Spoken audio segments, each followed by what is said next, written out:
नवनियुक्त सम्माननीय प्रधानमन्त्रीज्यूलाई राष्ट्रपतिको कार्यालयको तर्फबाट हार्दिक बधाई तथा शुभकामना व्यक्त गर्दछौं। आजै देहाय बमोजिमको मन्त्री परिषद गठन गर्नुभएको छ, सोको जानकारी गराउन चाहन्छु।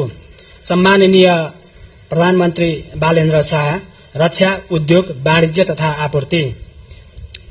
माननीय डाक्टर सोडिम वाग्ले, मन्त्री, अर्थ मन्त्रालय। माननीय श्री सुधन गुरुङ, मन्त्री, गृह मन्त्रालय। माननीय श्री शिशिर खनाल, मन्त्री, परराष्ट्र मन्त्रालय। माननीय श्री सुनिल लम्साल, मन्त्री, भौतिक पूर्वाधार तथा यातायात शहरी विकास मन्त्रालय।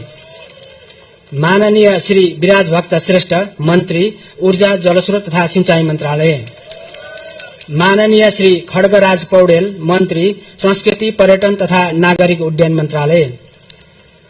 माननीय श्री सस्मित पोखरेल, मन्त्री, शिक्षा, विज्ञान, प्रविधि तथा युवा तथा खेलकुद मन्त्रालय।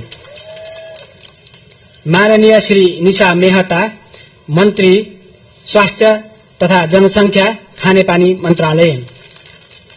माननीय डाक्टर विक्रम तिमिल सेना, मन्त्री, संचार तथा सूचना प्रविधि।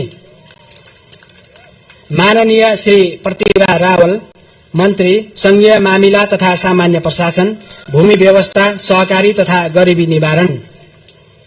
माननीय श्री शोभिता गौतम, मन्त्री, कानून, न्याय तथा संसदीय मामिला मन्त्री। माननीय श्री गीता चौधरी, मन्त्री, कृषि तथा पशुपक्षी विकास, वन तथा वातावरण। माननीय श्री दीपक कुमार शाह, मन्त्री, श्रम, रोजगार तथा सामाजिक सुरक्षा। माननीय श्री सीता बादी, मन्त्री, महिला, बाल बालिका तथा ज्येष्ठ नागरिक।